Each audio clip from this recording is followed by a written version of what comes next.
중국이 저물고 인도의 시대가 왔습니다. 14억 2,500만 명. 인도의 인구가 중국을 사상 처음으로 추월해 세계에서 인구가 가장 많은 나라 1위로 등극했습니다. 단순히 인구만 미친 듯이 늘어난 것이 아닙니다. 주변의 인도인들을 보면 어떤 사람들인가요? 네, 맞습니다. 아마 여러분들 주위에 10명의 인도인들 중 8명은 IT 천재들일 겁니다. 컴퓨터를 매우 잘 다루고 프로그램을 능수능란하게 만들죠. 인구가 워낙에 많다 보니 인도인 IT 천재들의 수 또한 우리의 상상을 초월하는데요. 이렇게 많은 인도인 천재들이 인도를 완전히 바꿔놓았습니다. 힌두인들 사회에서 너무나도 강력하게 자리잡은 카스트 계급 때문에 발목을 잡혀 수십 년 동안 성장하지 못하던 인도가 폭발적인 성장을 일궈내기 시작했습니다. 이에 세계에서 가장 돈이 많은 앨런 머스크도 인도의 모디 총리를 만났을 뿐만 아니라 이 바이든 미국 대통령조차 모디 총리를 그 어느 나라 정상보다 극진하게 대접했습니다. 미국은 사실상 인도에 올인하기로 과감한 결단을 내렸는데요.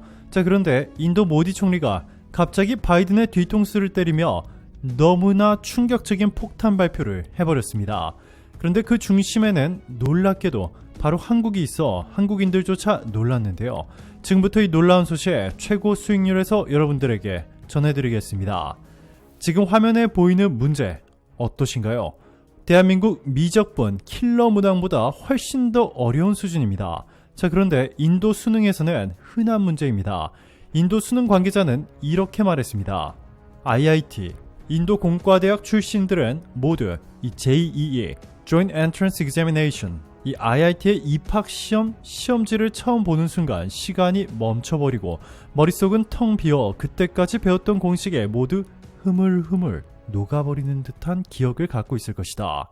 개발도상국에서 가장 성공한 대학 IIT 인도 공과대학의 경쟁력의 원천을 하나만 꼽는다면 우수한 인재의 선발입니다.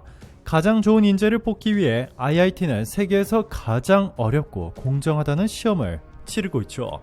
IIT 입시 수학 문제를 본 서울대 수학과 김명환 교수는 서울대 이공계 신입생들의 대학 수학 1년을 배워야 풀 수 있는 수준이라고 했습니다. 인도 공과대학의 입학시험인 이 JEE, Joint Entrance Examination은 세계에서 가장 어려운 대학 입시 문제로 정평이 나 있습니다. 수학, 물리학, 화학 등 3과목에 걸쳐 각 40문제가 출제. 이 시험 시간은 과목별로 2시간이 되는데요.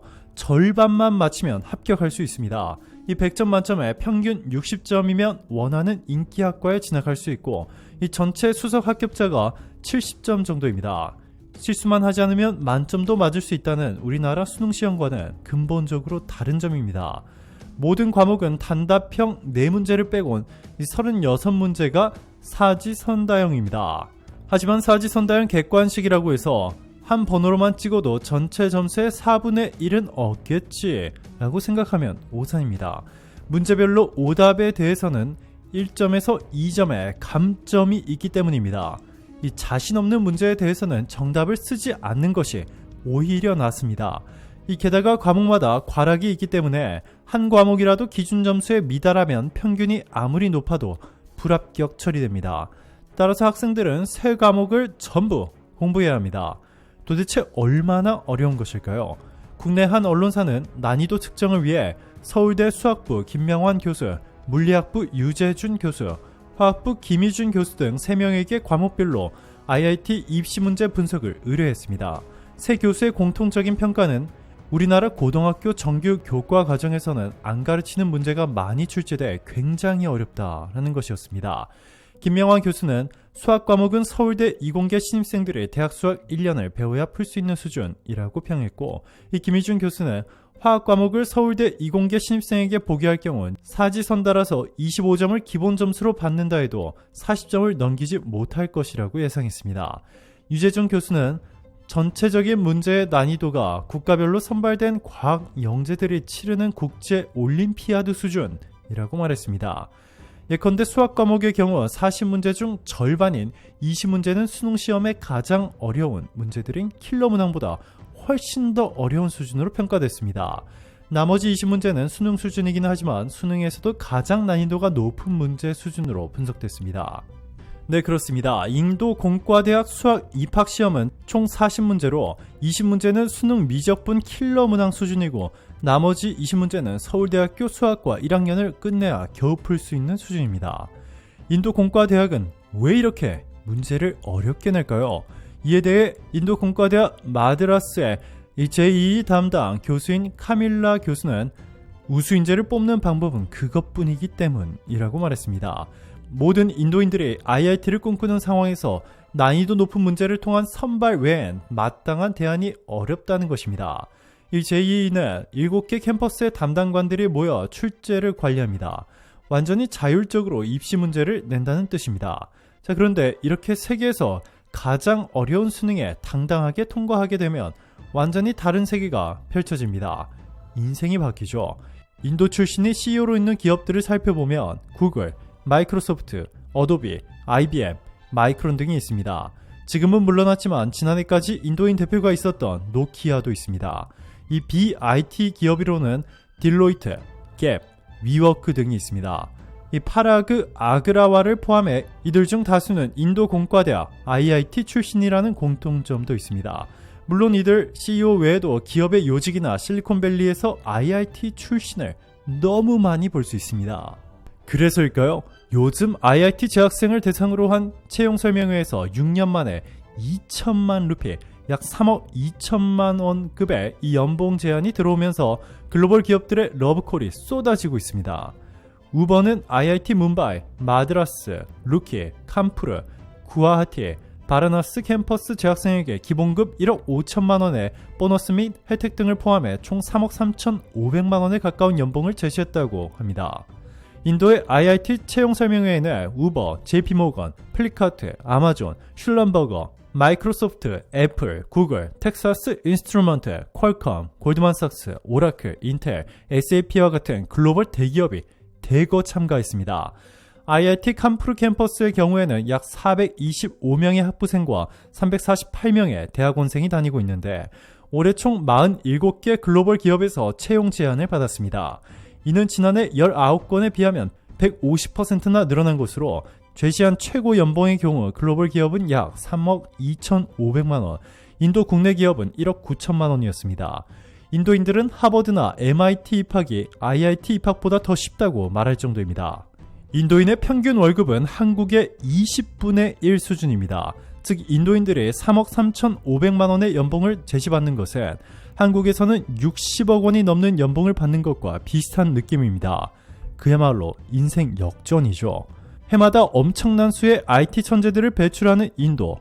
인구도 세계 1위이고 현재 가장 많이 필요한 천재 IT 전문가들이 넘쳐나는 인도는 세계에서 가장 중요한 나라가 되었습니다.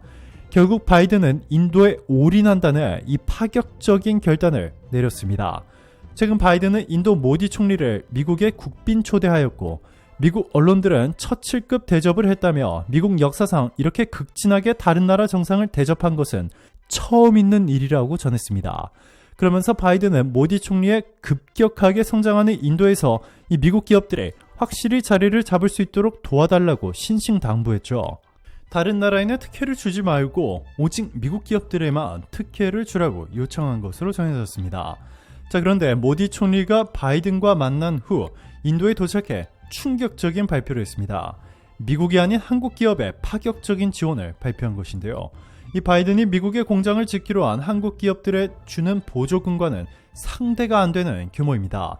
모디 총리는 인도 정부 관계자들을 한국으로 보내 한국 기업들이 인도에 진출할 경우 파격적인 혜택을 제공한다고 전했습니다.